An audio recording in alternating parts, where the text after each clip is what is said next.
Hare Krishna, Krishna Krishna, Hare Hare, Hare Rama, Rama Rama, Hare Hare, Hare Krishna.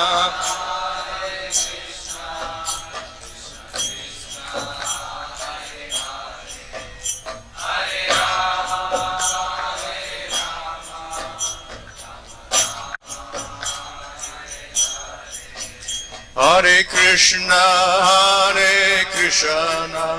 Krishna Krishna, Hare Hare, Hare Rama, Rama Rama, Hare Hare, Hare Krishna.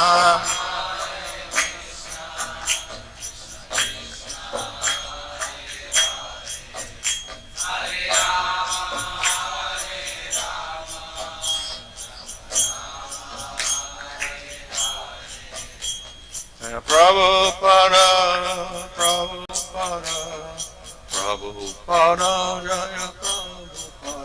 Jaya.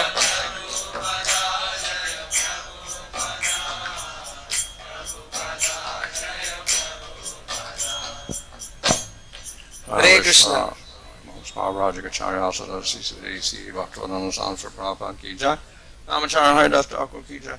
Ramsaka Hall Sri Krishna Chaitanya Prabhu Nityananda Sri Advaita Gadadhar Shiva Sri Gaur Bhaktivinoda Ki Jai. Shri Sri Radha Krishna Gopa Gopada Shyama Kunda Radha Kudya Giri Govardhan Ki Jai. Shri Vrindavan Dham Ki Jai. Navadvip Ki Jai. Gang Jamuna Tulasi Bhakti Devi Ki Jai. Ananta Koti Vaishnava Vrinda Ki Jai. Samaveta Bhakti Vrinda Ki Jai. Go Premanandi. All glories to the assembled devotees. All glories to the assembled devotees. All glories to the assembled devotees, all glories to Sri Guru and Sri Gauranga, all glories to Srila Prabhupada. Hare Krishna. So it's a great fortune today that we have the personal association of His Holiness Bhanu Swami Maharaj today. Maharaj's lectures are so enlightening. Last time Maharaj spoke on the verse of Trinadapi Suni Chennai. It was such an enlightening experience. Such in-depth explanation Maharaj gave, and many of us, we could observe that actually, though we are very insignificant, but just coming in contact with a great soul like Maharaj, little Maharaj devotion is also touching our hearts. So today Maharaj will continue the series of Shikshashtakam verses. He is going to speak on the next verse of Lord Chaitanya's teaching, Shikshashtakam, the Na Dhanam Na Janam Na Sundarim, the verse. Actually Maharaj's lectures are being streamed live, and many devotees all over the world want to take association of Maharaj and the Vani association of Maharaj and hear from him. And we are extremely fortunate by Krishna's mercy that Maharaj is giving his Bapu association as well. So this should actually make us more grateful towards Maharaj, and with completely open heart, with desire to submissively serve him and hear from him, understand from him, so that we can advance in our bhakti. So let's welcome His Holiness Bhanu Swami Maharaj for today's morning class by loudly chanting Hari Om! Hari Om! Hari Om! Namo Vishnupadaya Krishna Prasthaya Bhutale Srimate Bhaktivedanta Swami Niti Namane Namaste Saraswata Devi Gauravani Prachadane Nirvishesha Shunyavadi Paschatchadishtadane Sri Krishna Chaitanya Prabhu Nityananda Sri Advaita Gadadhar Shivasadi Gaur Bhaktivedanta Hare Krishna Krishna Krishna Hare Hare Hare Rama Rama Rama Hare Hare. Actually, the Shikshashtakam is dedicated to glorifying the holy name, as we see from the first and second and third verses. It directly is concerning chanting the holy name, Nam Sankirtan. And then the rest, they don't seem to be about Nam Sankirtan, but actually they're the result of chanting.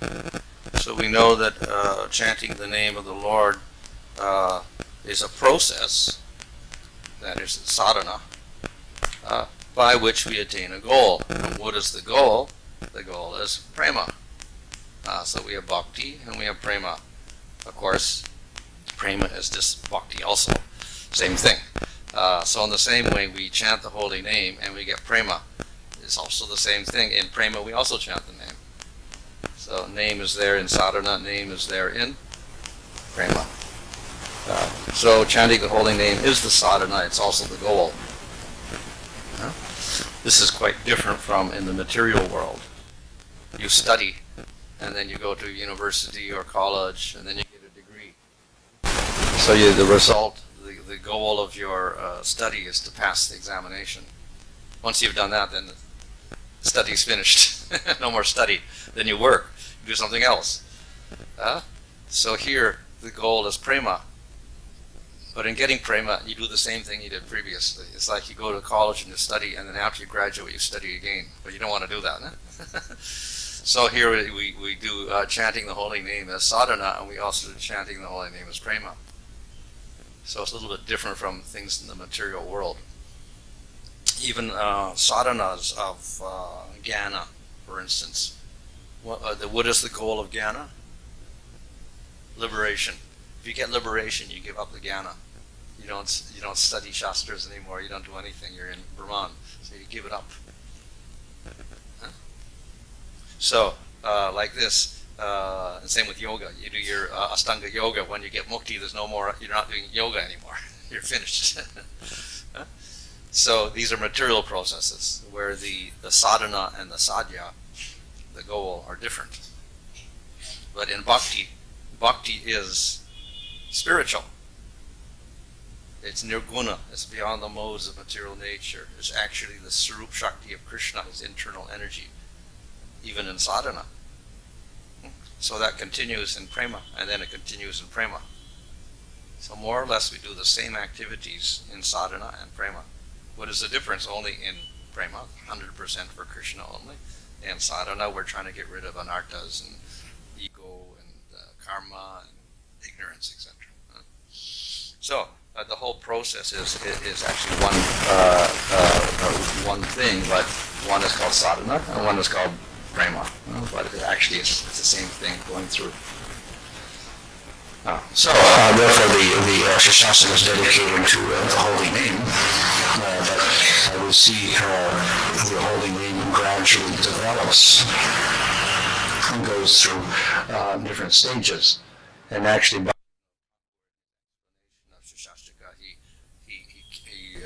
he analyzes the verses in terms of the different stages: Shraddha, Sadhu Sangha, Bhajana Kriya, Anarjana Vritti, Nishta, Ruchi, Asakti, and Prema. And we see as the verses of the Shastastika progress, then we gradually get more and more ecstatic symptoms until we get love and separation in the last verse. So that is Prema.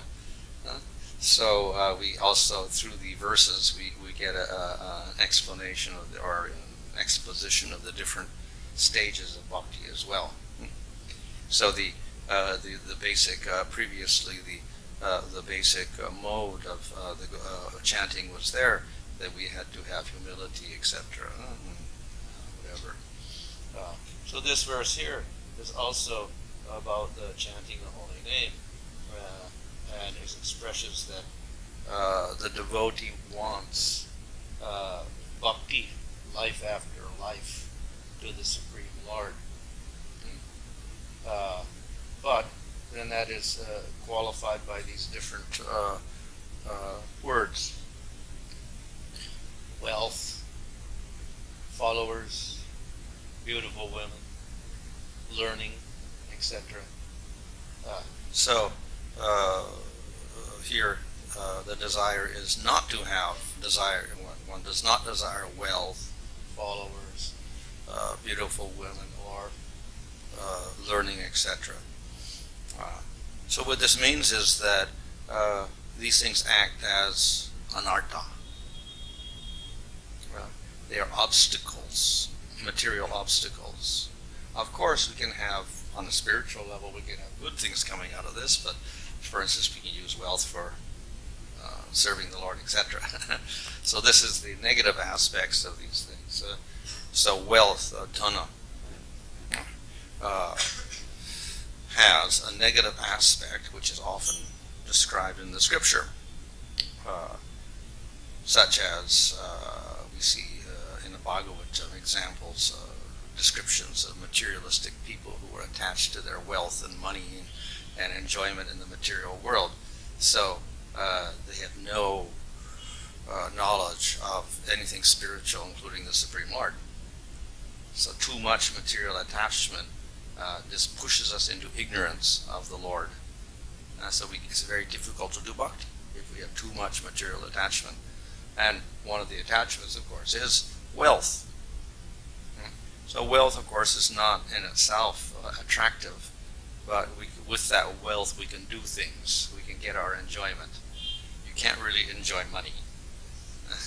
Just some paper, or in ancient times gold. But in other words, the dana represents all sorts of possibilities of enjoyment. On the other hand, we also need money to survive in general. We do have to support the material body, even for devotional service. If we can't support the body, then we can't do a devotional service properly. So, therefore, wealth itself is not forbidden. But when it's excessive attachment to it, excessive desire for it, etc., and wrong use of it, then it becomes negative and criticized heavily. Now, one problem, of course, is that when we're in the process of sadhana and we have a lot of money, there would be a temptation to misuse it, not use it properly. But at the same time, we do have the principle of yukta vairagya, which means renunciation through engagement. Vairagya means detachment, renunciation. And this is usually praised in spiritual life. The Gyanis and the Yogis, they want to renounce everything. They like vairagya because we shouldn't have any material attachments. And that's true. It leads to bondage, ignorance, etc. And we can't get liberation.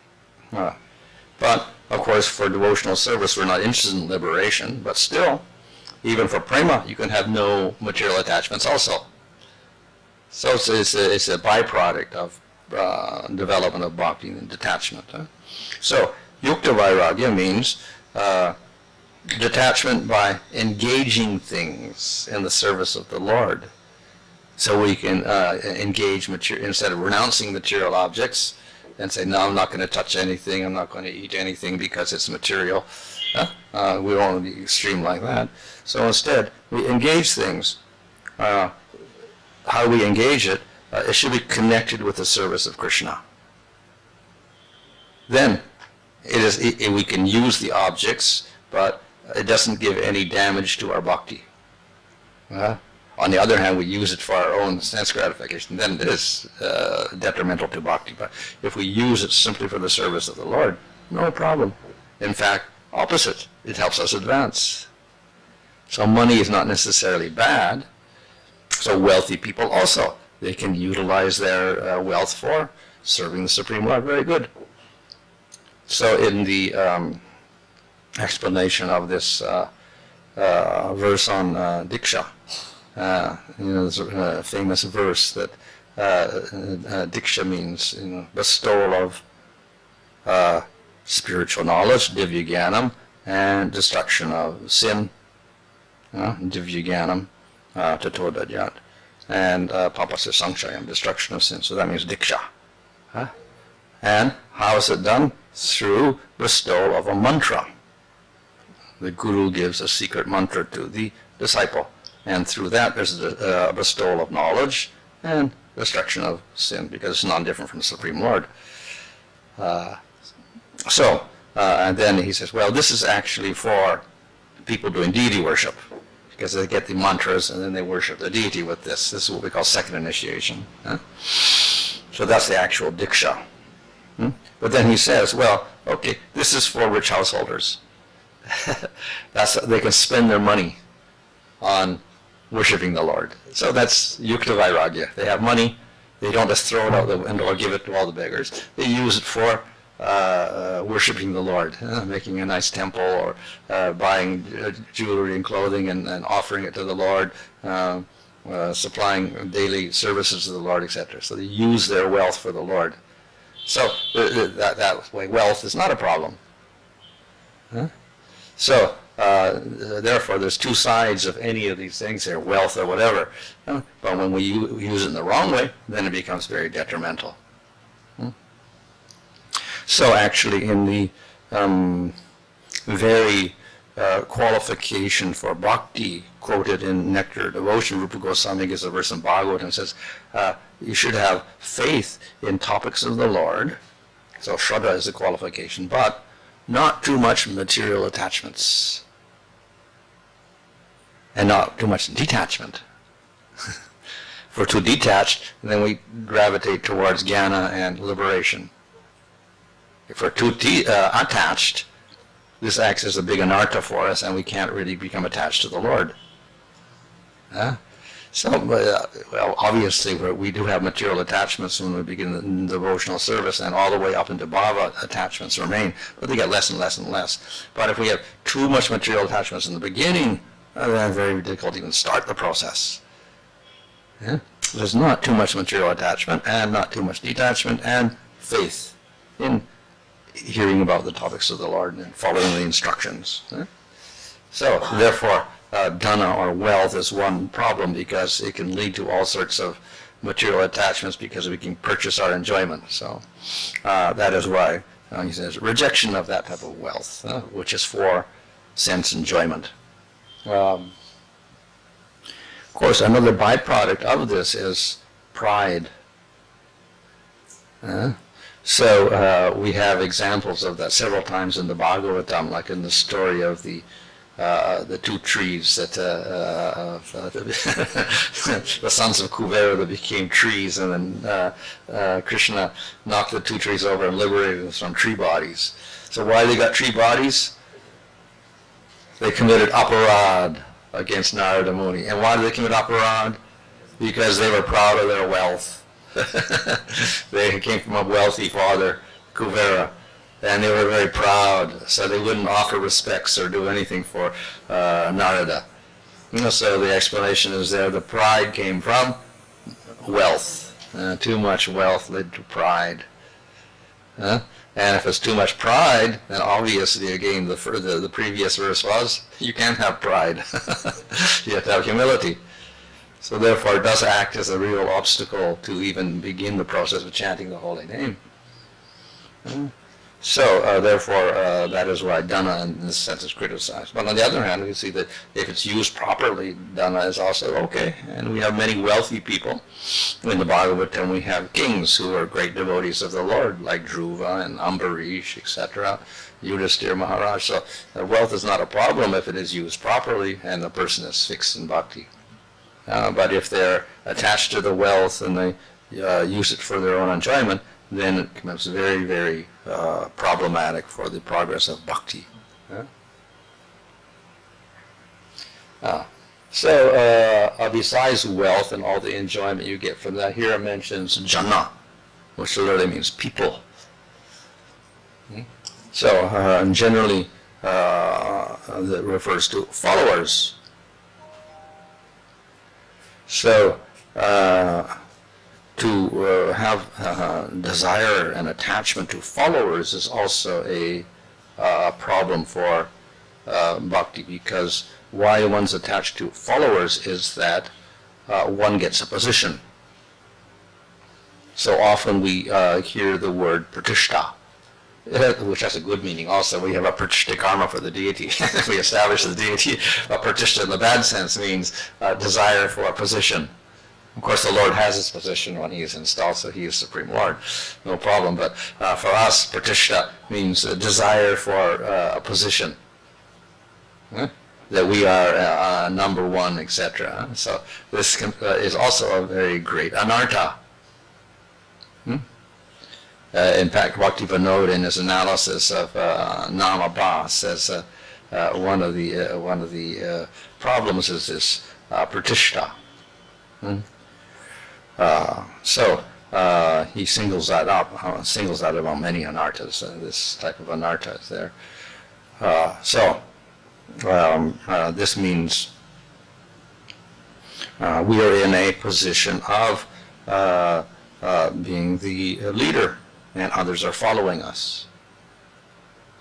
So obviously we need leaders to, like a king of the country, etc.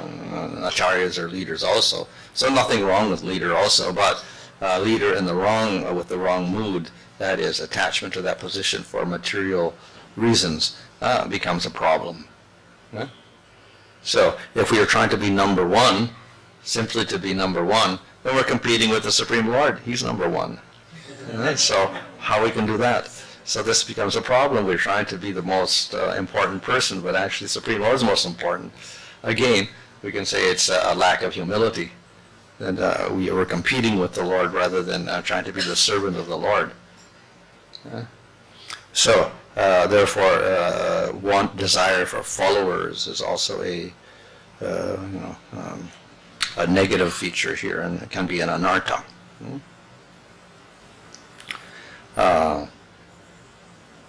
In the Nectar Devotion also, we find there's the Angas of Bhakti. The first 20 are called the door to Bhakti. And then, of course, the first one is to surrender to Guru, and the second one is to take Diksha and Shiksha from a Guru. The third one is to respect the Guru and follow his order, etc. And the fourth one is to follow the, parampara. So there's an emphasis there upon taking instructions and following, etc. And then in the second 10 one, one of them is don't desire to be a guru. In other words, we shouldn't desire a position even spiritually. We want to be a disciple of a guru, not that we're trying to become the guru. So even there's within the Angas of Bhakti, and the do nots, there's don't desire position, etc. So in this way, we have to be careful of this desire for prestige. Even in Hari Bhakti Vilas at the very end, after going through all the rules and regulations about deity worship and things like this, and at the end it says one should beware of pratishtha, desire for position.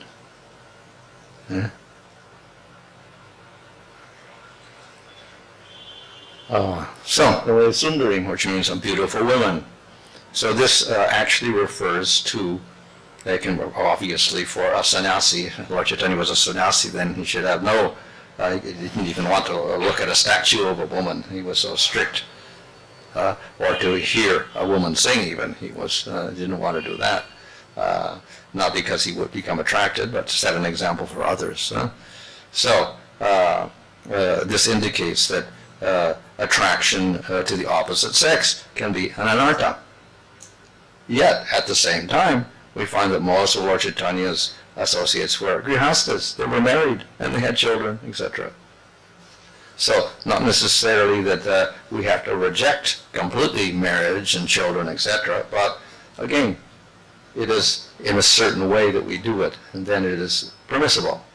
As Bhagavad Gita says, dharma aviruddha, then kama is permissible. So, we have a whole system of dharma established, and in that dharma we have varnas and ashramas. And one of the ashramas is grihastha life. So there are men and women associate under rules and regulations. And in fact, the grihastha ashram is 99% of the whole varnashram is grihastas. A small percent are brahmacharis, and a small percent are vanaprasthas and sannyasis, but very small, maybe 2% or 3%, maybe maximum 5%. But all the brahmacharis generally end up as grihastas in the traditional system. They're allowed also to take sannyas from that, but generally they all get married. And then upper caste, they can become vanaprasthas, and only brahmanas become sannyasis, and out of brahmanas only few take sannyas. So very, very few sannyasis, real renunciates there, and most are in this grihastha area. And even as vanaprasthas, still the husband and wife can stay together. They just separate from children. So within the dharma system, there's it's not that you have to renounce and reject opposite sex completely, but no, it is there. Very, very prominent feature of the whole society. obviously, if everybody's sannyasi in society, we won't have a society. Nobody's working, no population, nothing. So Dharma is for the population and success of the population and prosperity of the country. So you need the grihastha population. So here the condemnation is for outside of the boundaries of Dharma. Then it becomes a problem. So Chaitanya Mahaprabhu himself has said, okay, you can be married or unmarried, doesn't really matter. You take to the process of bhakti and chant the holy name, and you can get success. And that's been the principle through the whole sampradaya. There's no discrimination against anyone for progress in bhakti. And Lord Chaitanya's associates were by and large all grihastas, few sannyasis.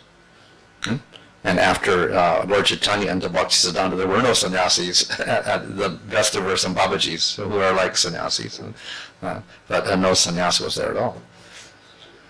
So most continued in lines of grihastas, and even most of the lines of diksha gurus were grihastas as well. So here this prohibition or negative aspect of association with women is that outside of marriage. So there is a certain allowance for this sense gratification, but beyond that one does not go. So outside of marriage then, this association between men and women is considered to be asatsanga. If it's within the marriage done properly, then it is not condemned. Like other aspects other explained here, this association outside of the marriage will lead to undue material attachments, and consequently we cannot do our bhakti properly. We're too much attached, then bhakti becomes a failure. Kavitam. So kavi means a poet, but also means learning in general, to have great knowledge and scholarship, etc. This is also rejected here. On the other hand, we do know that our acharyas are all very scholarly. They have great knowledge. They have studied many books, etc. So again, knowledge itself is not condemned completely, provided it's proper knowledge, and knowledge of the proper things. And we find in even in the Angas of Bhakti again, among the do-nots in the second list of 10 items there, don't read too many books is one of the things.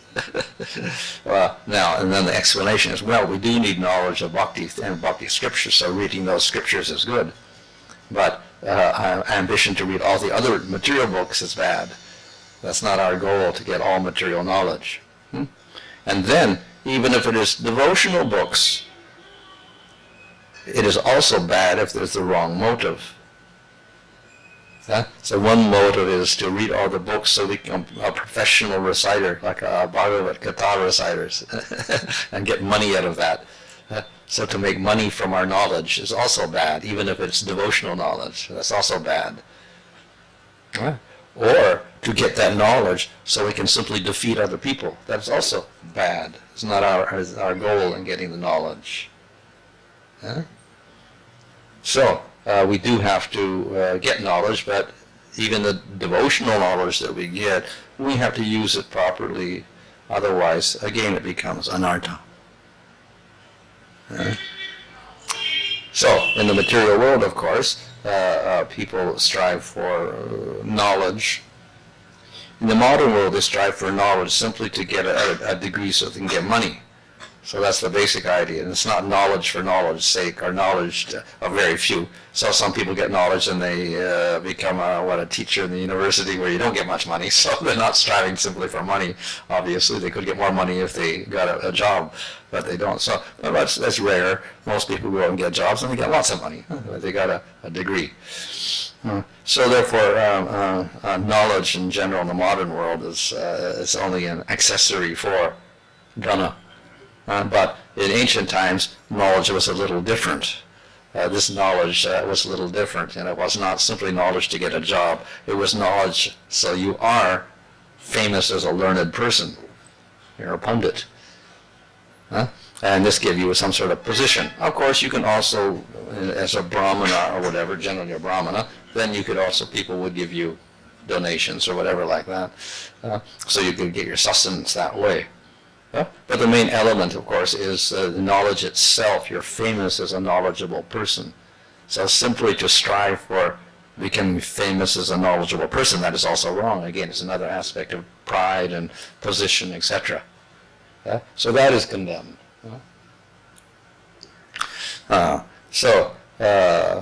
In this way, we have positive and negative aspects of all these items. And so the negative aspects are here rejected.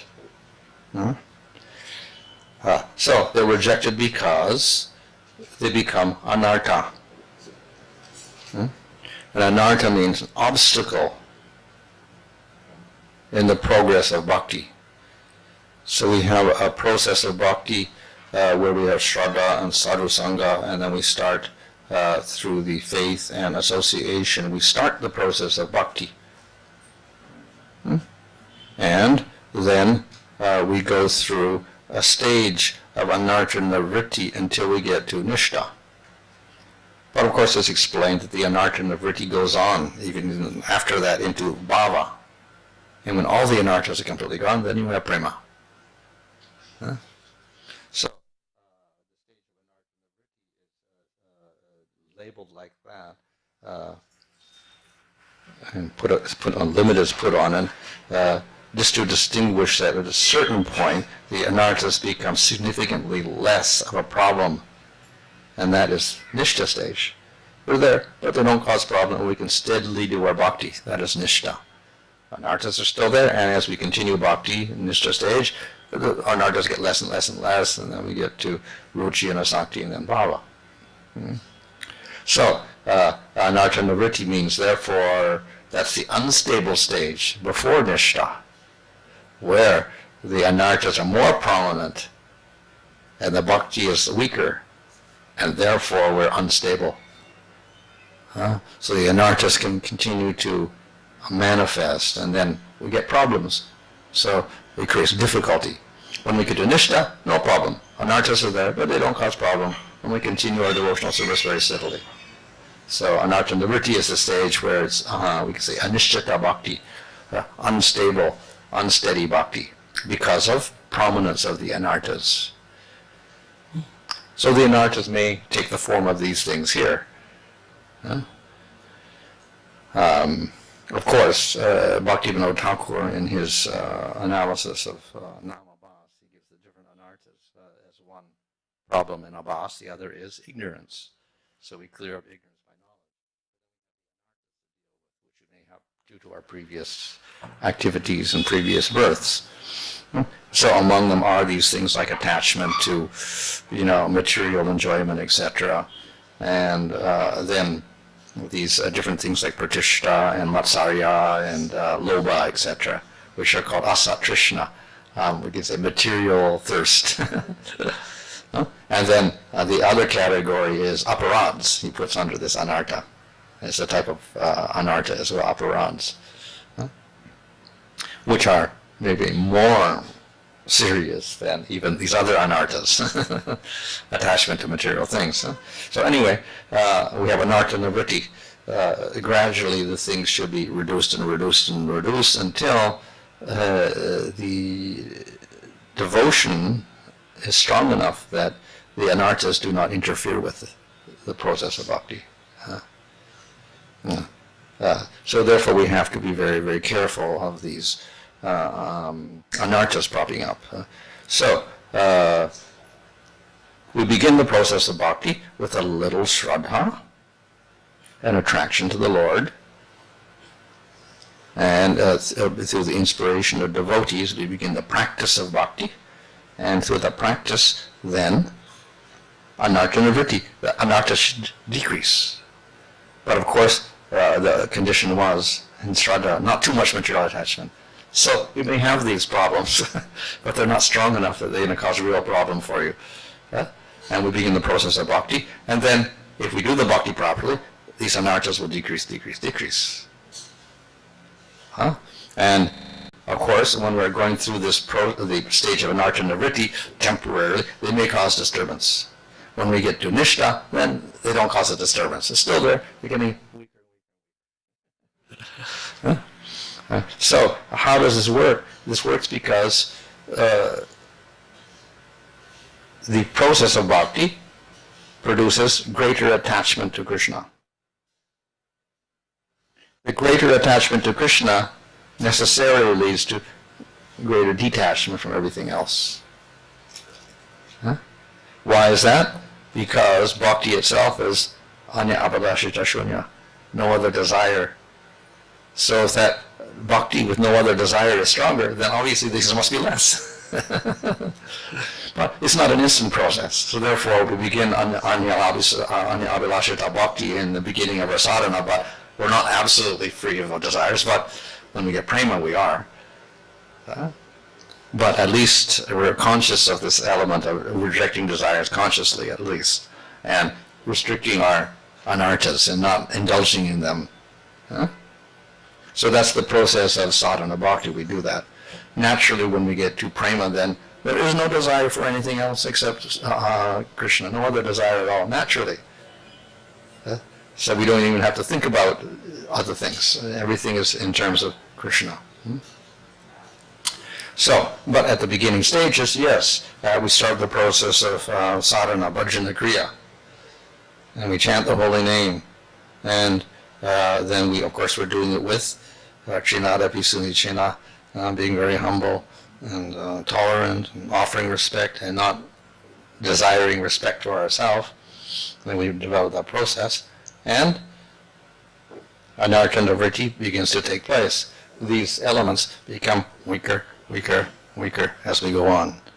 But at the same time, we cannot willingly indulge in all these things and expect the process to work. So what is one of the aparadhs to the holy name? Well, that's one. Then the last one. Too much material attachment even after understanding all the glories of the holy name. So what that means is that we practice, but we have no desire. Those attachments. And so we start indulging them again. So simultaneously reading bhakti and enjoying them. You can't do that. It doesn't work.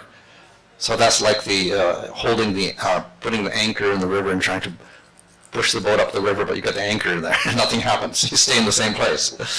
So you never want to give up your material desires, and you keep enjoying the material world, and you do your bhakti. What happens? Nothing. You stay in the same place. Of course, by the mercy of Krishna, even such people get a little advancement, like Ajamil. He had no desire for anything. He chanted the holy name accidentally, and he got at least rid of his karmas. So something is happening, but it's a very difficult process for these people that are so attached. So the progress will be very slow. So therefore, also there has to be a willingness to give up these things. And that is also one of the first 10 angas of bhakti. A willingness to give up things for the service of Krishna. We may not be able to give them up completely, but a willingness should be there. So through the process of bhakti, then eventually we can 100% give them up in prema, and as we go through the different stages, we get less and less and less attachment to all these different things. But the willingness and recognition of their danger should be there in all stages also. So if we do this, we have this awareness of these anarthas, and we are consciously avoiding the negative elements of them, and we're concentrating on developing our devotional processes. Then they will become weaker and weaker, and we can progress up to nishta, where they don't bother us anymore, and progress beyond that until they're completely destroyed in the stage of prema.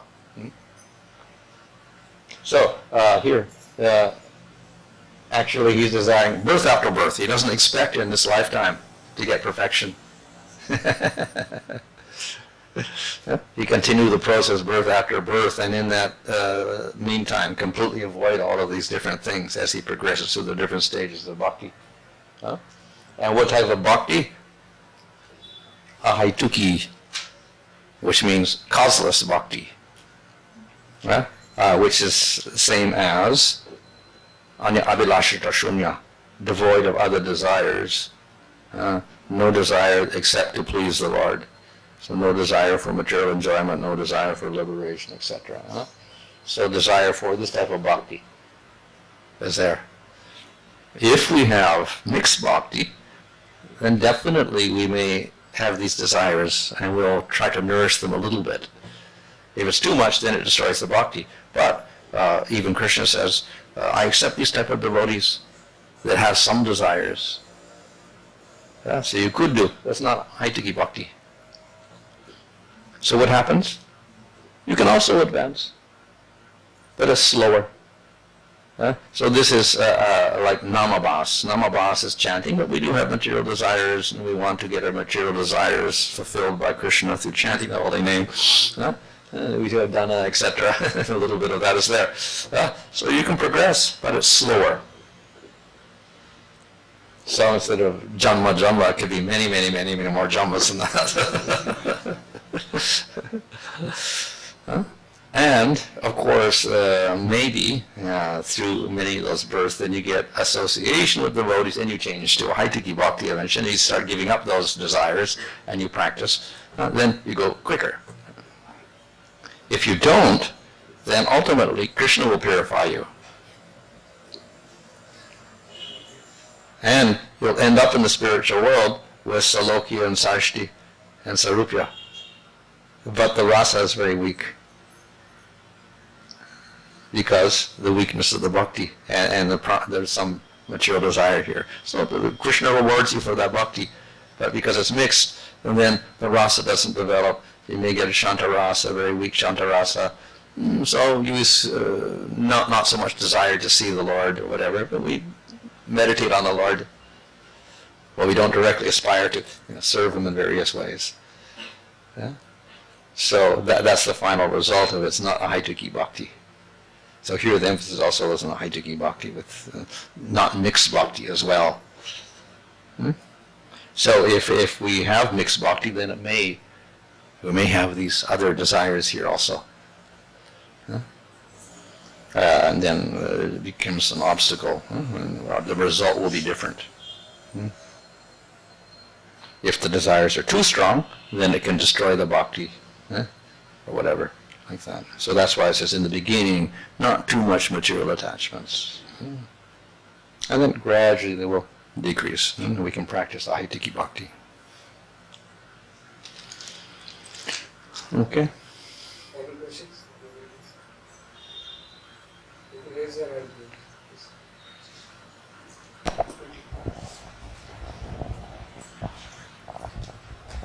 Hare Krishna Maharaj.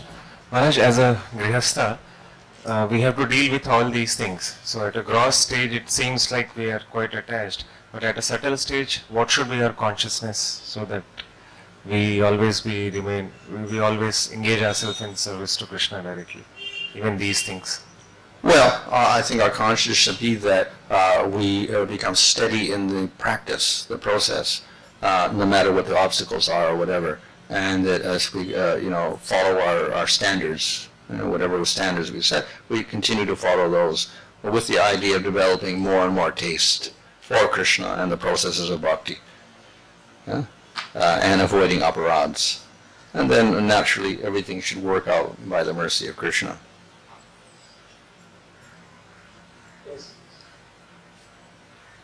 Maharaj, you spoke about Diksha, which is formalized by receiving the mantra from the Guru. How is taking Siksha formalized? Because we may hear from many Vaishnavas. So, a Siksha Guru, who is he? No formal ceremony. I think it's more or less internal acceptance and then willingness to learn from him and follow his instructions. That's all. So scripturally, there's no formal ceremony.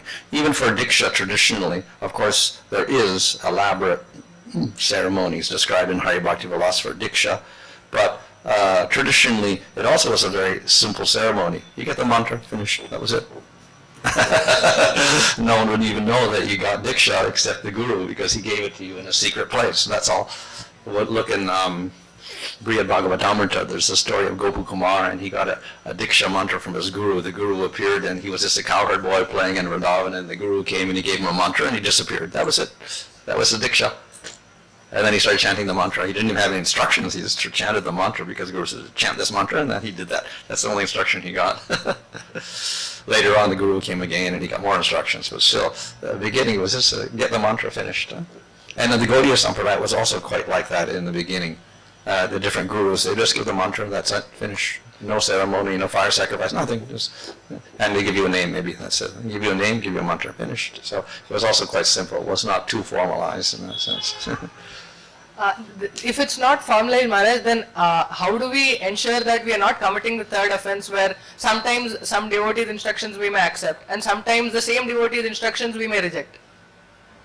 Oh, well, we can, of course that can be with the Diksha Guru also, isn't it? Either way, you can do the same thing even if it is formalized, you can also accept or not accept. So it's basically the psychology of the person involved, that how seriously he's taking that person as a Shiksha Guru. Now, of course, we have different types of Shiksha Guru. Everybody's a Shiksha Guru in one sense because they're giving instructions to others. So and we have what is called the Varma Pradarshika Guru, where they just inspire you to take to the process of bhakti. And then they're considered a guru also, but they may not be the primary Shiksha Guru at all. So, and then you may get instructions from so many people also.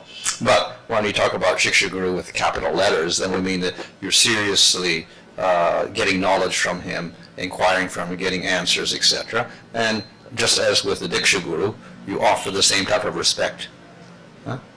So of course we look in the Chaitanya Charitamrita there, it explains that actually the Diksha Guru and the Shiksha Guru, within that, the formal Shiksha Guru more or less, they should be treated equally, with equal respect.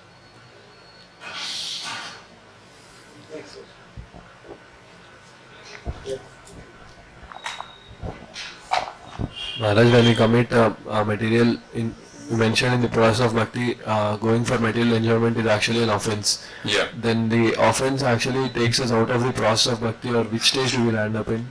Well, it depends on what type of problem we have. Now, sin and offense are a little bit different. Offense generally involves, it's connected with devotional service. Offense means, criticizing Vaishnavas or thinking the process of bhakti and chanting is useless or material and things like that. So we have the 10 offenses of the holy name, for instance. Those act to destroy bhakti, those things. Sinful activities, on the other hand, may create a problem, but they don't to the same extent that destroy bhakti. The Bhagavad Gita there, Krishna says that even if you commit the most sinful my devotee, and if you continue the process yourself and you continue the process again. Vishwanath Chakravarti gives a very elaborate purport on this about how the sin actually is, for Krishna's point of view, is not significant at all. Because it's only a sin in terms of pap and punya in the material world. Okay, we lack control of the senses, etc. But in Krishna's eyes, that's not so serious as an aparad. And it doesn't destroy the bhakti. So we can, because as we're going through the process of devotional service, we still have the anarthas. The anarthas may lead to a sin. Still, we can continue the process, and they don't destroy the bhakti unless there becomes aparad, seventh aparad, commit sinful activity in the strength of the holy name. So we use the process of bhakti and chanting to commit more sin. Then it becomes aparad. Then it will start destroying the bhakti.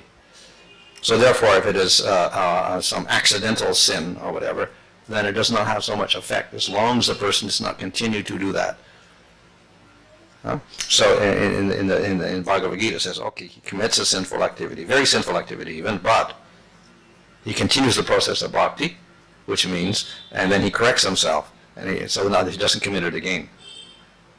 So therefore, it doesn't become a problem for him. Where aparads, if they're committed, they actually begin to weaken the taste for bhakti, and they may even destroy it unless the aparad is corrected.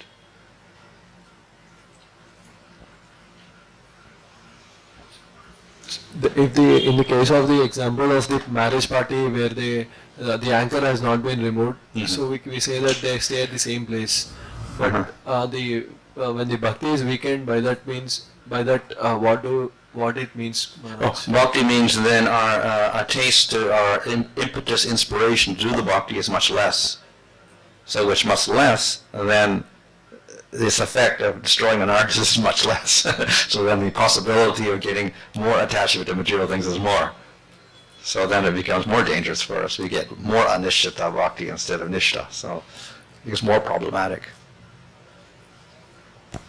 Whereas regarding one question about the books, as you were saying that one should not read too many books, but one can read the devotional books because the knowledge is required to practice bhakti also. Yeah. So in the devotional books also, like sometimes somebody may want to read books which are not up to his adhikar, means like the books which may describe intimate leelas of Radha and Krishna, for example. Yeah. So then even that can also destroy bhakti, is that not?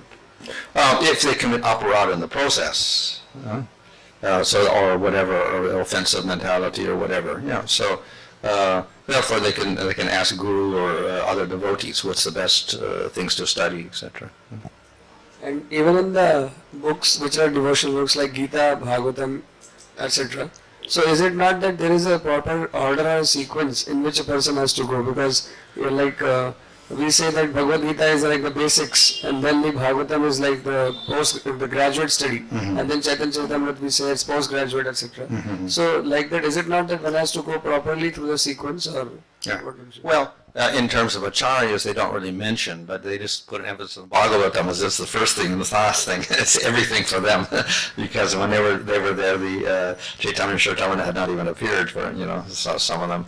So they emphasize more of the Bhagavatam, like Jiva Goswami and Rupa, whatever. So basically that. But as we see, the Bhagavatam is the main process, and Bhagavad Gita, of course, is there. Bhagavad Gita is useful because, at least in India, everybody knows the Bhagavad Gita, so we got a little bit of basis for beginning preaching to them.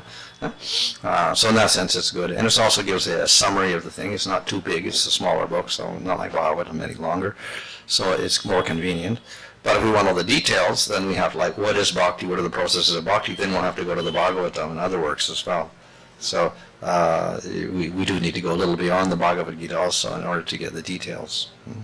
So is it not that without understanding the Gita properly, then a person starts reading Bhagavatam, then he may be very sentimental at the whole process itself, because Gita at least gives you the proper knowledge of the anartha nivritti, etc., like how detachments are to be given up, etc. Yeah. Of course, even the first 9 cantos of Bhagavatam will give you all that information also, but it's more expansive, that's all. It's a bigger thing, so more convenient if it's all condensed in one place in Bhagavad Gita. Any other questions?